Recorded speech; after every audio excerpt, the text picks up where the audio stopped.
Hello hello सेवा good evening Harka साम्पाङको प्रिय हिटर्सज्यूहरू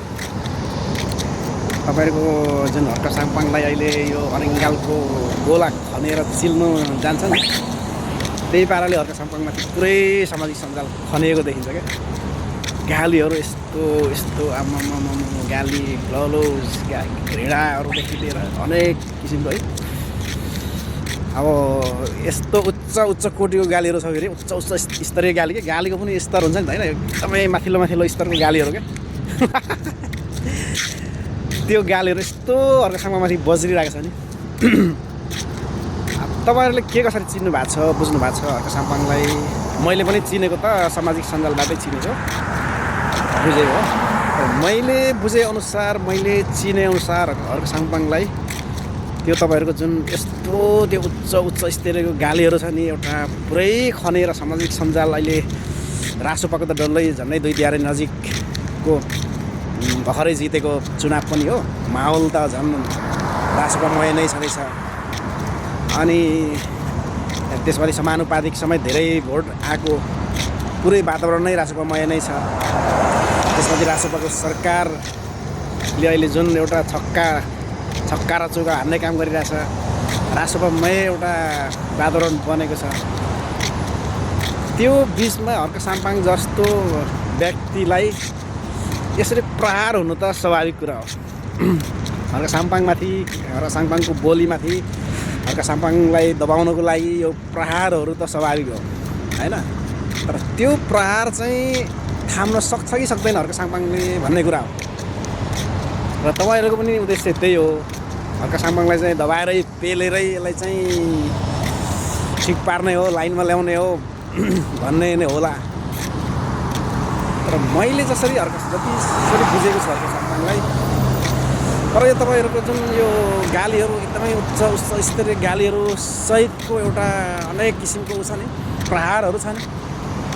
मलाई चाहिँ लाग्दैन कि यसले पनि हर्का साम्पाङलाई चाहिँ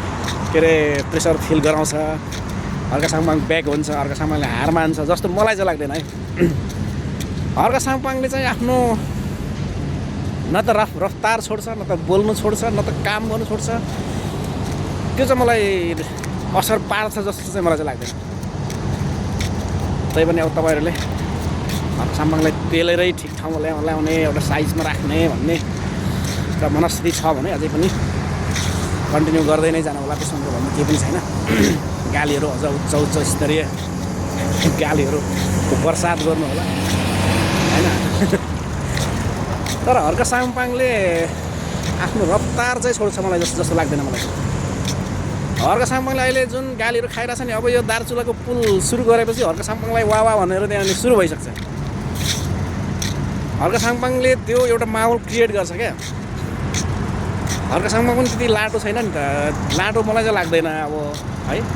र त्यो प्रेसर गालीहरूबाट चाहिँ पछि हट्ने खालको पनि मलाई चाहिँ लाग्दैन अब तपाईँहरूले कसरी बुझ्नु भएको छ मैले चाहिँ यसरी बुझेको छु तर हर्का साम्पाङले जुन गालीहरू अहिले खाइरहेछ नि र त्यो गालीहरूलाई बिस्तारै तालीमा परिणत गराउने क्यापेसिटी चाहिँ हर्का साम्पाङसँग छ जस्तो मलाई चाहिँ लाग्छ त्यो विगतको कुराले पनि त्यो प्रष्टै त्यो बुझाउँछ भनेदेखि अब दार्चुलाको पुल झन्डै अब एउटा पुल बनाउने कुरामा अब दुईवटा झन्डै पुल बनाउने छाँटकाँट देखिरहेछ एउटा त पक्का भइसक्यो होइन अब दार्चुलाको पुल मात्रै सुरु होस् त्यहाँदेखि हर्का साम्पाङकोलाई गाली गर्नाले वा भन्नु थाल्छ हेर्दै मात्रै जानुहोस् न त्यसपछिको स्टेपहरू पनि हर्का साम्पाङले गलत स्टेपहरू चाहिँ लिँदैन जस्तो मलाई चाहिँ लाग्छ जुन हर्का साम्पाङले बोलेको कुराहरू बोल्नु त हामीलाई धेरै बोल्यो भन्ने लाग्नु त स्वाभाविक हो तर उसले के बोल्यो भन्ने कुरा हो र त्यो बोलेको कुराहरूले अहिलेसम्म उसलाई कति असर पार्यो होइन त्यो अहिले हर्का साम्पाङले अहिले मात्रै बोलेको होइन नि विगतदेखि नै बोलेको हो नि होइन अहिले मात्रै आएर बोलेको हो र अब विगतदेखि नै बोल्दै आएको नि त्यो बोलेको कुराहरूले चाहिँ के कति असर पार्यो कसलाई घाटा लाग्यो त्यो कुराहरू त छर्लङ्गै छँदैछ नि र आगामी दिनमा पनि अब पूर्वमा पनि एउटा बन्दैछ सुम्निमा पारुवाङको प्रतिमा बन्दैछ अब दार्चुलाको पुल निर्माण पछि सुम्निमा पारुवाङको प्रतिमा स्थापनाको लागि पनि काम सुरु भइ नै सकेको छ हर्क साम्पाङले माहौल आफै बनाउँछ क्या त्यो गाली गरेर तपाईँहरूले त्यो आफ्नो मुख के अरे हर्क साम्पाङले काम गर्ने मान्छेले माहौल 101 क्रिएट गरिहाल्छ क्या अब अहिले जुन गालीहरू बर्सिरहेको छ दार्चुलाको पुल सुरु हुनु मात्रै पर्छ त्यसपछि आधा गाली घट्छ त्यहीँबाट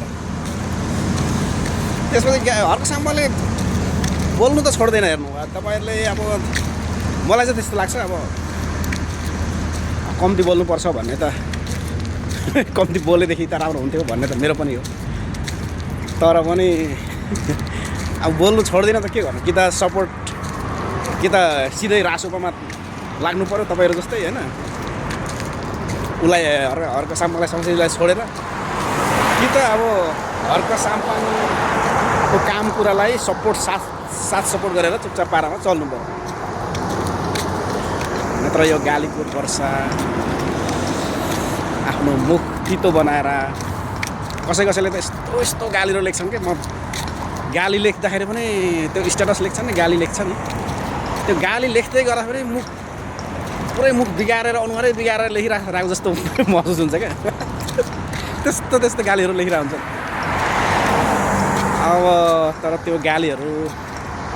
अब हर्क साम्पाङले भयङ्करै खाइरहेछ तर त्यसले हर्क साम्पाङलाई असर पार्छ भन्ने मलाई चाहिँ लाग्दैन तपाईँहरूले यो लाग्छ भन्ने तपाईँहरूलाई लाग्छ भने कन्टिन्यू गर्दै जानु होला भन्न चाहन्छु।